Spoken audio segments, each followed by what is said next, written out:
I am your fearless frontman, reporting for duty, Ron Keel, with a very special edition of the podcast. This is February 3rd, 2021, and the anniversary of the plane crash that in 1959 took the lives of Buddy Holly, Ritchie Valens, the Big Bopper, and the subject of the song, American Pie.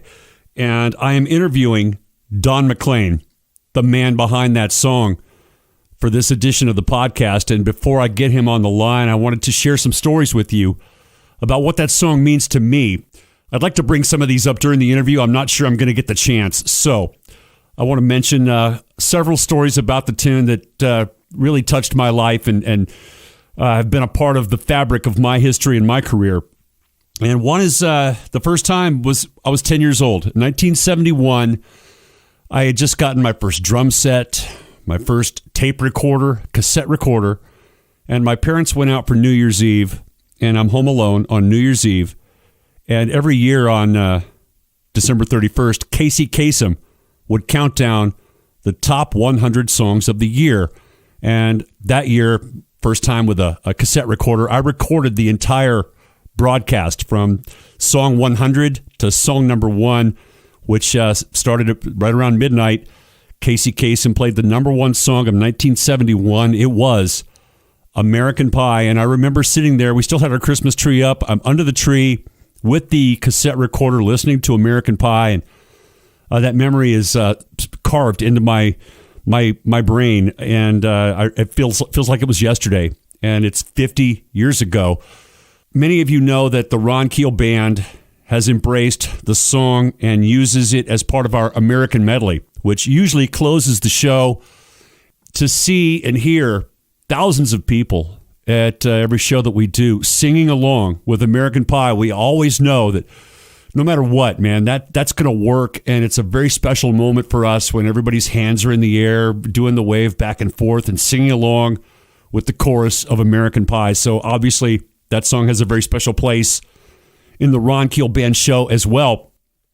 I remember when I first started dating Renee, my wife Renee Keel, and I was playing a show at the Excalibur in Las Vegas, and American Pie was our closing song of the show. We did the entire version of the song for the last song of the night, and we just started dating. I mean, she didn't really even know me that well, and she'd worked all day. It was late. Last call. I mean, time to go home. Last song of the night. And we got done with American Pie, and the song's over, and she got this relieved look on her face. And then, for some reason, I started back into the chorus. And they were singing, "Bye, bye, Miss American Pie." So I started the chorus over again, a cappella, and got the whole audience singing along. And she looked at me like, "Oh, no, what are you doing?" And so we finished that chorus. "This'll be the day that I die." And it was done. And I just looked out at the audience and I went, and we were singing. I started the chorus all over again. And you should see I could still see the look on Renee's face, man. She was livid. Like, time to go home. Will you please end the song? And she had a very bad memory of that tune. And a couple of years later, I was doing a show on Fremont Street. I played in the Country Superstars Tribute on Fremont Street for several years at the Golden Nugget in Las Vegas. And the world's largest light show, this huge canopy overhead that plays a patriotic tribute once every night and includes American Pie in that medley. So I would go out on the break and turn my cell phone on. I'd call Renee, and hold the cell phone up to the speaker so that she would hear American Pie every night. She got so sick of it. And we moved to Sioux Falls, put the Badlands House Band together, and then the Ron Keel Band. And we decided to create an American medley that would pay tribute to some of those songs. You've all heard it, American Pie, Born in the USA, American Girl. That medley has evolved through the years, but it was always built around American Pie. So I had to come home and tell her that American Pie is in the show from now on, and she's had to hear it at every Ron Keel Band show that she's been to. And now it means so much more to us than I could have ever imagined that day in 1971 when I was just 10 years old listening to the top 100 songs of the year, and that song came on, and I recorded the cassette version of it. So to have that song be such a special part of not only American history and American music, but to be a big part of my life and my career as well, it means a lot to me to have Don McLean, the man behind that song, on the podcast this week. Hope you enjoy the interview. I hope Don enjoys the interview. I'm looking forward to this. Stick around. Be right back with Don McLean. Hey, this is Ron Keel from the Ron Keel Band, Steeler and Keel. And you got it, the right to shop at the coolest stores on the planet, specializing in all things 70s, 80s, and 90s. Retroactive and Retroactive Part 2 in Myrtle Beach, South Carolina, and online at shopretroactive.com. And I'll be there with you to celebrate Retroactive's Sweet 16 anniversary celebration on Saturday, July 31st. That's right, the Metal Cowboy live in store at Retroactive. I'm going to play some music, take some photos, sign some autographs, basically shop all night and party all day. Music, movies, memorabilia, and more. Retroactive and Retroactive Part 2 have it all. Once again, I'm Ron Keel, and I can't wait to see you at Retroactive Saturday, July 31st. Visit shopretroactive.com. Ride South. South by South Dakota. The new album from Ron Keel Band. A celebration of the Southern rock tradition, featuring classic songs from all the iconic Southern rock legends. The Allman Brothers. Leonard Skinner, Outlaws,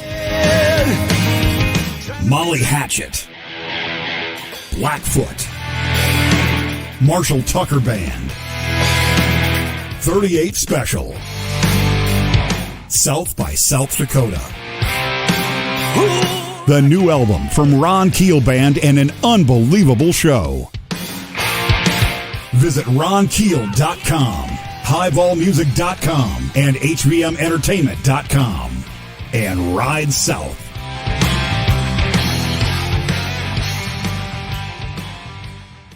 My special guest is a Grammy Award honoree, a member of the Songwriters Hall of Fame, and his iconic anthem, American Pie, was named a top 5 song of the 20th century.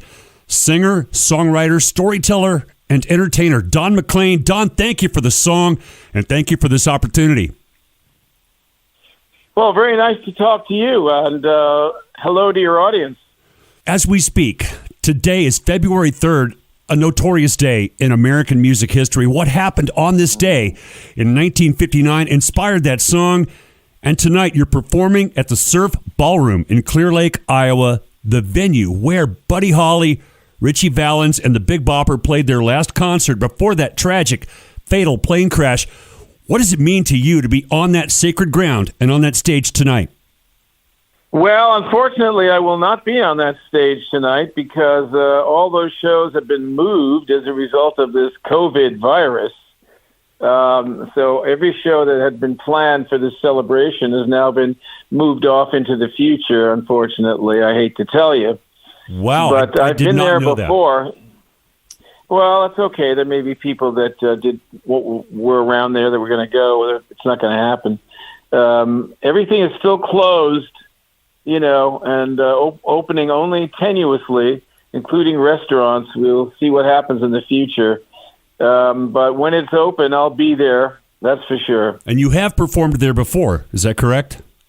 Yeah, I have, and there's an article actually I saw recently about the fact that I wrote the opening stanza of American Pie on a wall at the Surf Ballroom, and nobody's ever written over it in like 25 years, so that's kind of nice.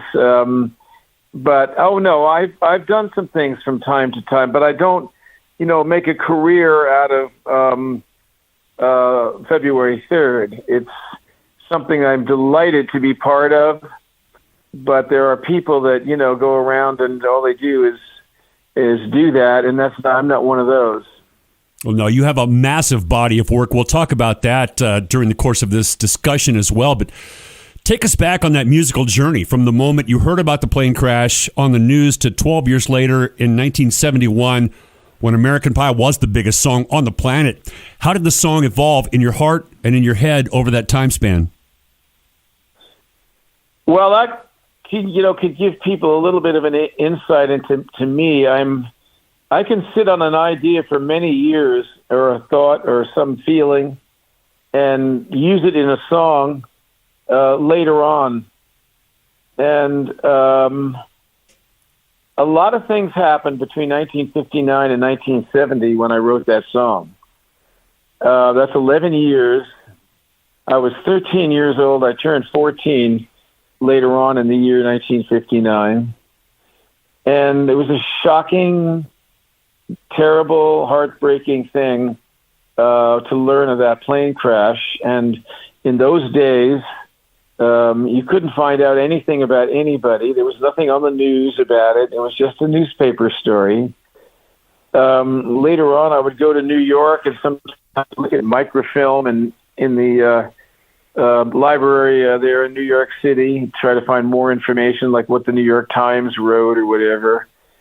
So I was always interested in this, and I continued to love Buddy Holly's music. It never changed. As the same with Little Richard and the Everly Brothers. All the guys I love, all of them, Bo Diddley, they were all my favorites and still are today. But Buddy was one that had a particularly horrible fate, and he was my favorite. So a lot of things would happen, and finally I was with Pete Seeger near the end of the 60s and around a lot of protest music and all kinds of other things. And I wanted to write a big song about America, and somehow this first part of the song came out of my mouth and came right into the tape recorder, and I really didn't know what to do with it, but I realized I had a specifically unique idea that I could use to write this song, American Pie, and that's what I did. So many people don't realize what the song is about, and that really doesn't matter because it paints pictures. Every verse, every chorus paints a different picture in the listener's mind, and so many of your songs do that as well. You were supposed to kick off the 50th anniversary world tour tonight, and that show is canceled. So it seems like the music nearly has died this past year due to the COVID-19 pandemic. Can I get your take on the impact the virus has had on the live concert industry? Well, it's devastating. It's like the whole country is on a ventilator because you're spending $6, $7, $8 trillion, which is, we were worried about a $2 trillion national debt, scared of it. What was it going to do to our economy? What was it going to do to our currency? Blah, blah, blah. Now we've immediately put $8 trillion more dollars on that debt, to where we have a $10 trillion debt, in order to just try to get out ahead of this thing in time to get some sort of a vaccine. This is a calamity, the likes of which we have never seen. And it continues to be destroying things as the months go by. Forget about the music business and the entertainment business and the sports business. Think of all these 400,000 people that have died, all their families, all these people out of work, all these employees from businesses, small businesses primarily, and big businesses laying off a lot too, but they're doing very well. They don't need all those employees.